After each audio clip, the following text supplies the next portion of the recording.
Since they can't get Obama out of their heads, this person's having an argument with somebody in the comment section about Obama. So it took 9 years for Obama to get his policies to work, and just coincidentally, they started working when Trump was in office. My 401k took off under Trump due to his policies, blah, blah, blah, blah, blah, blah, blah. It didn't take Obama 9 years to get his policies to work. It didn't. Let's take a look at the numbers and the facts. This chart shows you average monthly job growth. The two gray bars at the top are the end of the W. Bush presidency. The blue bars are the Obama presidency, and the gray bars at the bottom are the 4 years that Trump was in office. As you can see, when Bush left office, that last year, 2008, negative 296,000 jobs. That spilled over into Obama's first year, negative 421,000 jobs. And then let's look at the job numbers after that. 86,000, 173, 181, 192, 250, 227. He had a pretty steady growth there of jobs. Then look at Trump's numbers. All of them smaller than Obama's numbers. And we're leaving out the 2020 year. We're just taking the 3 years prior to the pandemic on this one. He couldn't create as many jobs as Obama did, even after he got his 2017 Trump tax cuts. So Obama was better on job growth than Trump was, and it shows from the beginning of his presidency on down, not at the end of his presidency.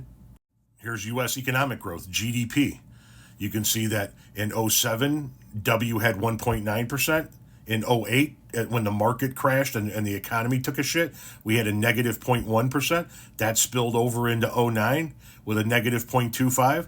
Then look at the rest of Obama's GDP numbers from 2010, where we had a 2.6 all the way through. Decent GDP numbers.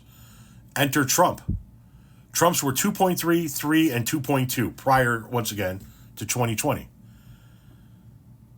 Obama had 3 years that were better than any of the 4 years that Trump was in office, plus solid numbers the remainder of the year. It didn't happen at the end of his presidency. It happened during his presidency throughout it. Same thing with the unemployment rate. As you can see by this graph, the grayed out area in the middle are the Obama years. And you can see at the far left, that's the end of the Bush years. And then from the end of 09, beginning of 2010, Obama had a straight downward trend for unemployment rates, which continued on through the first 3 years of the Trump administration before he ignored a global pandemic and it took off. But unemployment didn't go down at the end of Obama's term. It went down throughout his term.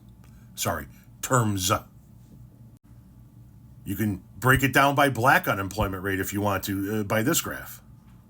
How about middle class income, right?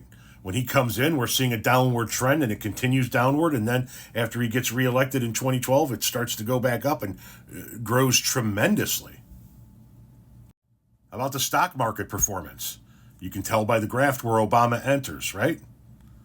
And how it's a straight upward trend throughout the entirety of his 8 years. U.S. manufacturing output. You can see when he came in, once again, the grayed area are the Obama years and how it's a straight upward trend for a vast majority of his years in office, not just at the end. How about the value of your home? In 2009, when his first year, the average home value price in America, $181,000. Then 182, then 171, then 187, 221, 221, 231, 243. Once again, value of your homes continued to rise from the moment he took office to the moment he left office, not just at the end. U.S. consumer confidence, the grayed out area is Obama. How about this one? This one is an incredible graph. This one shows you the number of Americans lacking health insurance. 2010, 48.2 million Americans lacking it. By 2011, got that down to 45.9.